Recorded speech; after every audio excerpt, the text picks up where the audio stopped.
is a service that generally should be taken by the government. Right? Correct. If you hear me, if you Yes. follow me through it. Why? Yes.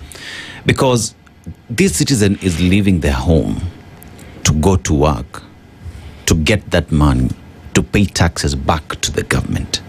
Therefore, the government, in one way or the other, must meet Mwananchi at the point Correct. of need to make sure Correct. that even as I'm taking taxes from Aseto, I have assisted Aseto get to work easily Yes. and home easily Yes. in a way that is safe, that is predictable, that is affordable to them.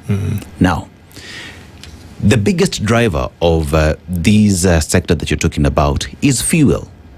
Because for these vehicles to move, we need fuel, right?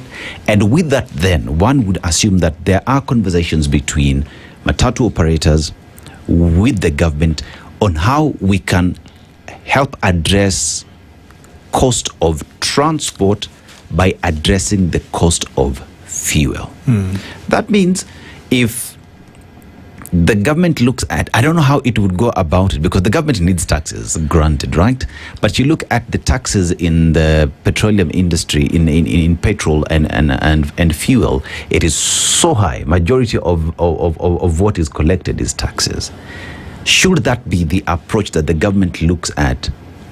This is a service. We are helping Mwananchi get to work so that we can get the taxes. That without that conversation, then we will never find a solution to this problem. That is a very, very good question, and that's why we are in discussion with government. We are happy that the government is coming up with what they are calling the integrated automated fare collection system.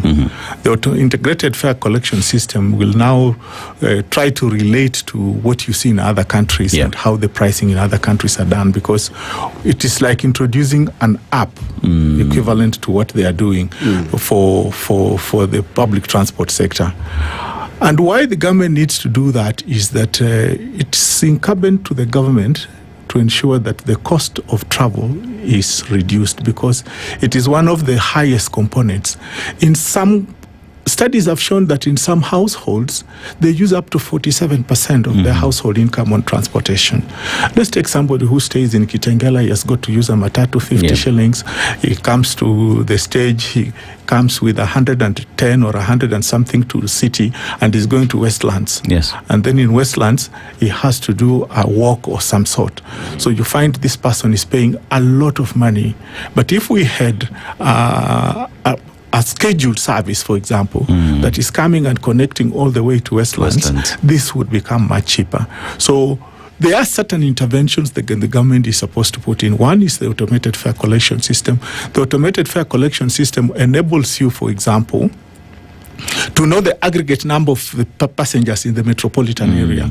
And once you know the aggregate number in the metropolitan, then you know the total money you are going to collect, and you can arrive at a particular average fare of travel.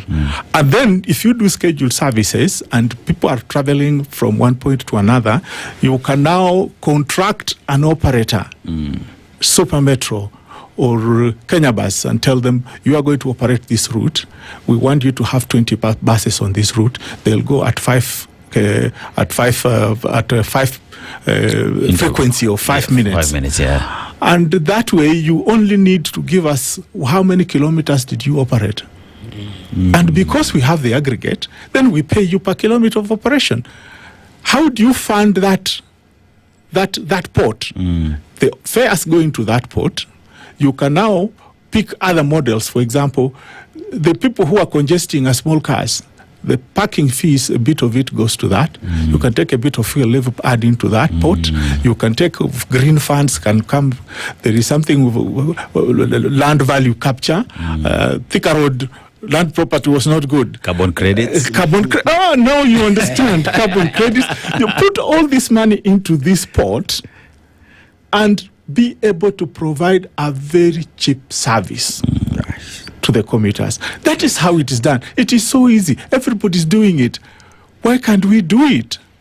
That way then you cushion, answering your first question, you cushion the passenger so that he can go to school cheap, he can go to look for employment, he can sell his merchandise. Then you start propelling the economy to start functioning. And that way, you elevate the cost of living. The government really needs to come into this. It is so simple. And this proposal, as operators, we have given it to the government through Namata. We have had discussions. We have told them how it can be done. But like my colleague is saying, the government pulls its legs. Government doesn't think a passenger